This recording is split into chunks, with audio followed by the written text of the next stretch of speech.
इन औरतों की ना कोई सेल्फ रिस्पेक्ट नहीं है वैसे। मैं बस इन दोनों का ना झगड़ा ही निपटाती रहती हूँ।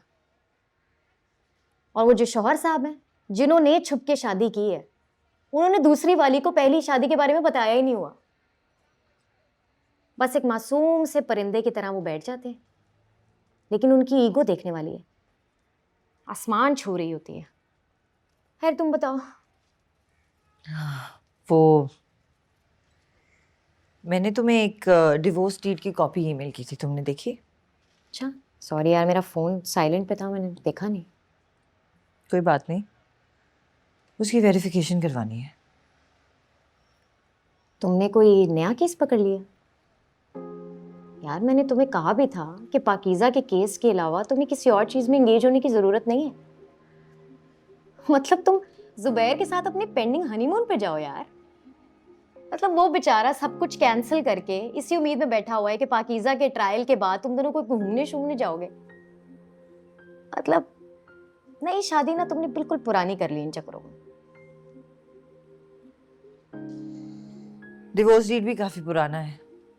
वैसे ना तुम इन मरे गले केसेस को मत पकड़ा करो। आधी से ज्यादा चीजों की तो आर्काइवल हिस्ट्री नहीं है इनके पास। मैं नहीं पढ़ती इन सालों पुरानी तलाकों में। खैर पाकीज़ा का क्या हुआ? मैंने उसे देखा था पिछले दिनों वैसे आसिम के साथ किसी केस में। बातचीत नहीं हुई मेरी उससे वैसे। पाकीज़ा ने कॉम्प्रोमाइज कर लिया है। सीरियसली?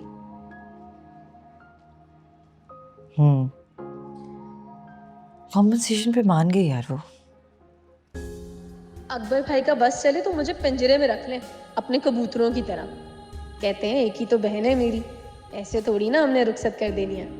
बस कोई ना कोई बहाना बनाए रखना है उन्होंने। कि अगर तूने यासीन मलिक से पैसे पकड़े तो मैं कुछ भी कर जाऊंगा। मुझे लगता है कि किसी प्रेशर वगैरह में आके पाकीज़ा ने तो ये। मुझे भी यही लगता। मुझे तो नहीं लगता। यस, तुम शौक से मुझे मिसोजिनिस्ट पैट्रियार्क कह सकती हो, लेकिन मेरे ख्याल में एप्लीकेशन वापस लेने और कॉम्पनसेशन लेने का फैसला पाकीज़ा का अपना था। क्या कॉम्पनसेशन? 10 लाख? 10 लाख बनती है उसकी कॉम्पनसेशन? नहीं, ये बात तो नहीं हो सकती। I agree. कोई भी अमाउंट पाकीज़ा के ट्रॉमा को कॉम्पनसेट नहीं कर सकती। शायद वो ट्रायल से घबरा गई है। एफआईए ने हरास किया है पाकीज़ा को। आधे से ज्यादा ट्रायल तो वहीं हुआ है। यार आईओ जरा टेढ़ा आदमी है, पर पूरा इदारा तो ऐसा। बस कर दो आसिम, तुम्हें नहीं नजर आता कैसे देखते हैं वो लोग पाकीज़ा को? चौकीदार से लेके पियून तक किस बेशर्मी की निगाहों से देखते हैं उसे। तुम्हें क्या लगता है उन लोगों ने उसकी वीडियो नहीं देखी? कई कई बार देखी है उन्होंने वो वीडियो। सब कुछ पता है उनको इस केस के बारे में, शक्लों में लिखा हुआ है उनकी।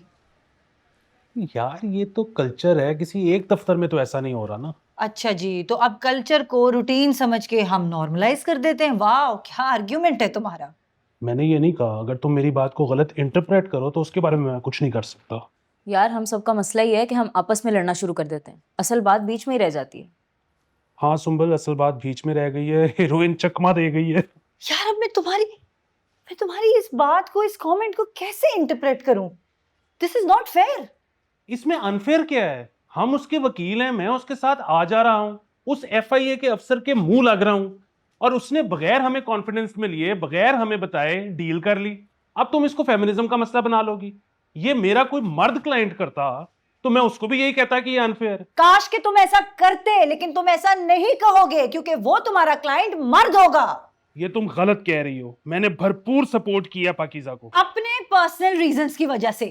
अब इस बात का क्या मतलब है? इस बात का मतलब ये है कि जब भी कोई फीमेल विक्टिम हम वकीलों को मिलती है तो हम अपना करियर चमकाने के लिए, अपना नाम बढ़ाने के लिए उसके मसीहा बन जाते हैं, एक प्रोग्रेसिव मर्द बनकर या एक फेमिनिस्ट लॉयर बनकर, ताकि पूरी दुनिया की वाह वाह हमें मिल सके। सो ट्रू, ठीक कह रही है ये। तो बस अब इस बात को एंड करते हैं और पाकीज़ा का एहतसाब करना हम बंद करते हैं कि उसने ये डील क्यों ली। वो बहुत अकेली है, वो बहुत थक चुकी है आसिम। उसके इर्द गिर्द जितने भी लोग हैं ना, सब लोग उसे नोच रहे हैं अपने गर्ज के लिए। So please have some empathy, let her be. समझ जरा एक सेकंड मेरी बात सुनती हो? बाहर आती हो जरा 2 मिनट के लिए प्लीज।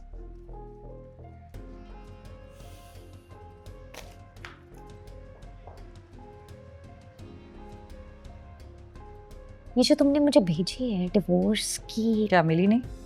हाँ मिल गया है, लेकिन किसका डिवोर्स डीड है? नाम लिखा है उस पे। सुबह? हाँ जुबैर। तुम्हें पता था? हाँ पता था, पुरानी बात है। तो इतनी पुरानी बात को वेरीफाई क्यों करा रही हो? इतनी पुरानी बात की इंक्वायरी करनी क्यों है तुमको? नूर भरी के लिए। बहुत भारी। तुमने डॉक्यूमेंट पढ़ा नहीं है? किसका नाम लिखा है उस पे? समझ को उसकी एक्स वाई से तुम्हारा क्या लेना देना है? तुम कड़े मुर्ते क्यों खा रही हो? मतलब और ये नूर भाई कहाँ से आ गई है? गांव से। कहाँ आ गई है? किधर? मेरे घर आ गई थी, लेकिन अब वो मम्मी के घर पर है। तुम प्लीज इसे वेरीफाई करा दो। Can you do that?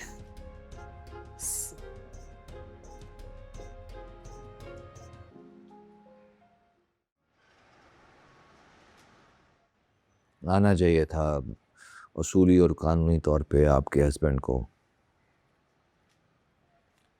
चलें, उनको ऑकवर्ड सा फील हुआ होगा। उन्होंने ही कहा उन्हें कि कह देना कि शहर में नहीं हूँ। उनका कंसेंट है आपके पास? पाकीज़ा बीबी, कंसेंट है आपके हस्बैंड?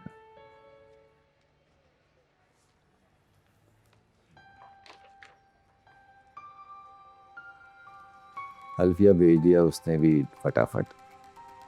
बस भाई, पैसा चीज ही ऐसी है, पैसे के आगे कुछ नहीं है। क्यों मैडम जी? आज आसिम साहब नहीं आए आपके साथ?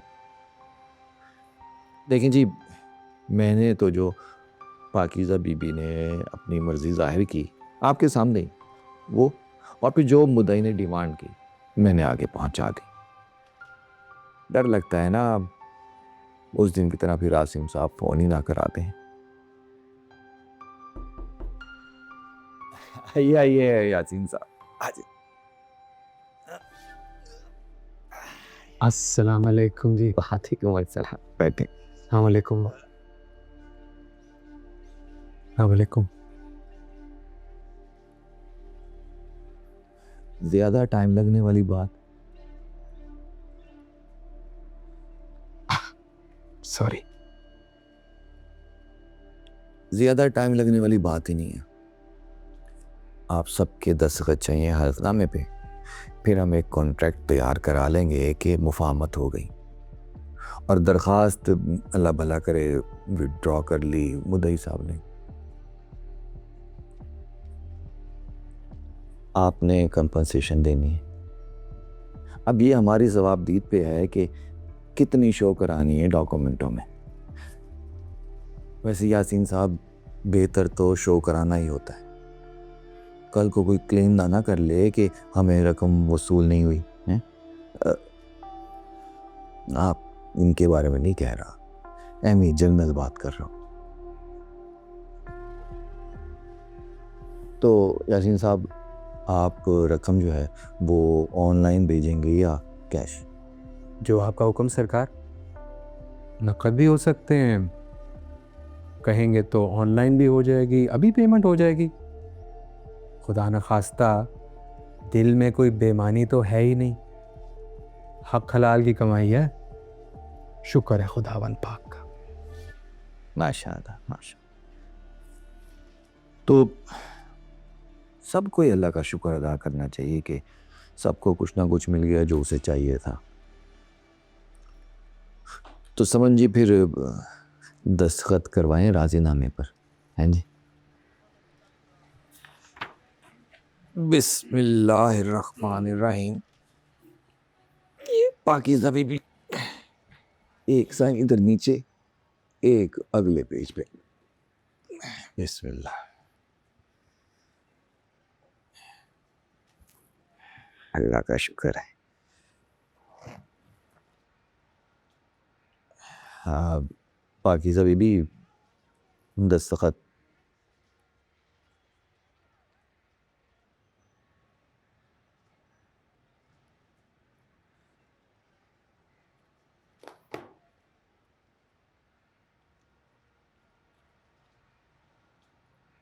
मैं पैसे नहीं लूँगी सर।